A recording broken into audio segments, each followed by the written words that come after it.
בשקט יחסי, בלי רעש תקשורתי, נבנה בישראל אחד הכטב"מים החדשניים בעולם. הכירו את רוק, מערכת הדגל החדשה של חברת אטיס תעופה. כטב"ם ישראלי שתוכנן, פותח ומיוצר כולו כאן בישראל, מסוגל לשהות מעל 20 שעות באוויר, להמריא ולנחות אנכית, ולשאת מטענים מתקדמים למשימות ביטחון, כיבוי אש ומיפוי שטח. ב-26 בנובמבר תיחשף המערכת לראשונה בתערוכת UVID Drone Tech בתל אביב. איתנו באולפן מרק קולטון, מנכ"ל אטיס תעופה. מה שלומך? תודה רבה. אהלן. אהלן. אתה יודע, ישראל משופעת בחברות שמייצרות רחפנים, ואנחנו מייצרים עכשיו מכוניות מופפות, ויש איזו חברה בפרדס חנה שמייצרת כבר אוטו מעופף כזה וכו' וכו'. מה בעצם הופך את רוק, מה שאתם פיתחתם, לכלי ייחודי? אוקיי, זו שאלה טובה. תודה על השאלה. אז קודם כל תודה שהזמנתם לאולפן ולדבר גם על חברת אטיס תעופה וגם על המוצר הדגל שלנו, רוק.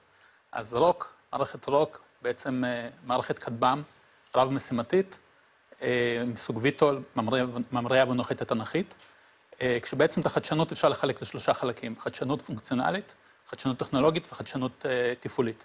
בצד הפונקציונלי אנחנו מדברים בעצם על מערכת רב-משימתית, נותנת תמיכה במשימות כמו הגנת גבולות, הגנת מתקנים, משימות מודיעין, תמיכה בכיבוי של גילוי מוקדם של שריפות ומיפוי של שריפות.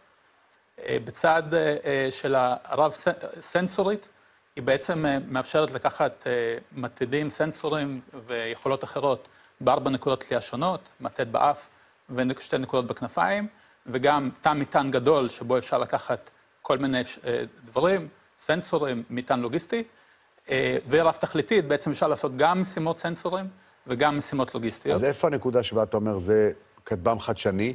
במבנה, במנועים, במערכת ההמראה אנכית? אז כמו שהתחלתי, אז בצד הפונקציונלי, מה שתיארתי, בצד הטכנולוגי אנחנו בעצם מביאים נקודת עבודה חדשנית של יכולת של לטוס מעל 20 שעות בתצורה אלקטרואופטית, וגם לקחת עד 40 קילו למרחקים גדולים של 250 קילומטר, וכחלק מהפיתוח שיפרנו את היכולת של המערכת, עשינו אופטימיזציה על הגרר, שילבנו מכלי דלק בכנפיים כדי לפנות את המקום למתדים בגוף, ואנחנו גם מביאים פתרון להתמודדות עם רוחות צד, שזה אחד האתגרים בוויטולים, כחלק מהפתרון. ויטול זה בעצם מין שילוב של רחפן לטווח ארוך ומטוס אמיתי?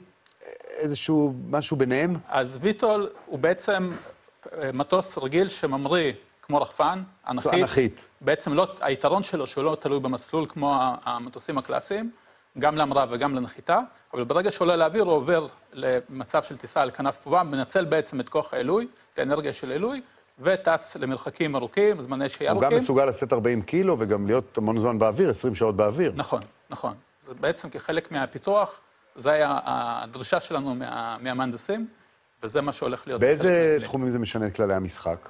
אז הוא מסוגל גם לשאת כזה כמות וגם לשהות כל כך הרבה זמן באוויר. אז בעצם דיברתי על משימות כמו הגנת גבולות, של גם גילוי מוקדם של שריפות, גם משימות מודיעין. בכל המשימות האלה נדרש לקחת סנסורים במשקלים גבוהים יחסית, זמני שהייה ארוכים. ואנחנו בעצם מביאים את זה כחלק מהפלטפורמה, ומאפשרים את זה, מה שעד היום היה בלתי אפשרי ברמת הוויטולים. אני מבין שאב טיפוס כבר קיים, כבר הטסתם אותו. באיזה שלב אתם נמצאים עכשיו? אז כמו שאמרת, ביום ראשון בעצם עשינו את הטיסה הראשונה של הפלטפורמה. אנחנו ממשיכים עכשיו בתוכנית ניסוי טיסה, שתימשך זמן מה.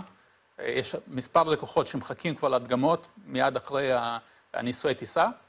אנחנו היום נמצאים בסבב גיוס, לטובת פיתוח של המוצר הסופי, הסדרתי, וביצוע הדגמות ומחירות. וזה הכיוון שאנחנו פועלים. יש את הקונספט הזה שאתה מדבר עליו, של מטוס שבעצם מגיע בתוך קופסה, נפתח לשטח והופך למשגר עצמאי תוך חצי שעה. איך זה משנה את כל הקטע של פריסה בשטח מבצעי? אז נכון, אז בעצם החלק השלישי של החדשנות זה החדשנות התפעולית שלנו. אנחנו בעצם מביאים כחלק מהמערכת יכולת של ויטול from a box, ויטול מקופסה.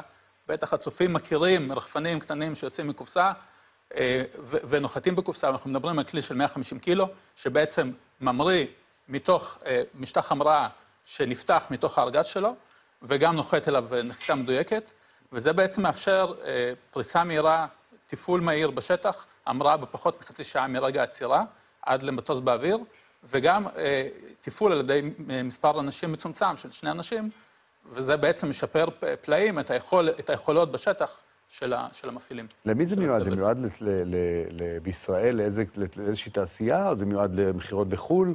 לאן מייעדים את זה? אז אנחנו מייעדים את זה ללקוחות קצה, גם בארץ וגם בחו"ל.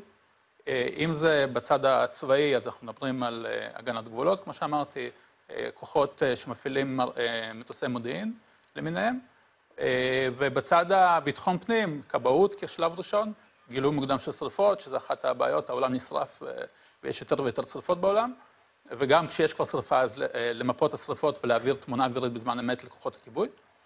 ובשלבים יותר מאוחרים אנחנו נלך גם לשוק האזרחי, פרופר, מיפוי של תשתיות, מיפוי של... אז עוד אתם מציגים את זה בתערוכה, נכון? תערוכה גדולה? נכון, אז ב-26 לחודש, בתל אביב, אנחנו מגיעים ליוביד, לתערוכת היוביד, דרונטק. אנחנו הולכים להציג בעצם את הפלטפורמה, שעליה אנחנו נשלב גם מתד אלקטרוני של חברת קונטרופ, גם מקם של חברת אלטה, גם מערכת אלינט, שזה בעצם אלקטרוניק אינטליג'נס, מודיעין אלקטרוני, וגם נשים פודים בכנפיים. זו בעצם תצורה שעד היום שהייתה שמורה למטוסים הגדולים, מטוסים שהמרו ממסלולים, ואנחנו בעצם מביאים את היכולת הזאת במטוס ויטול של 150 קילו, טקטי, שאפשר לעשות בכל מקום ובכל זמן. יפה מאוד, תמשיכו להצליח, גאווה ישראלית, תודה רבה.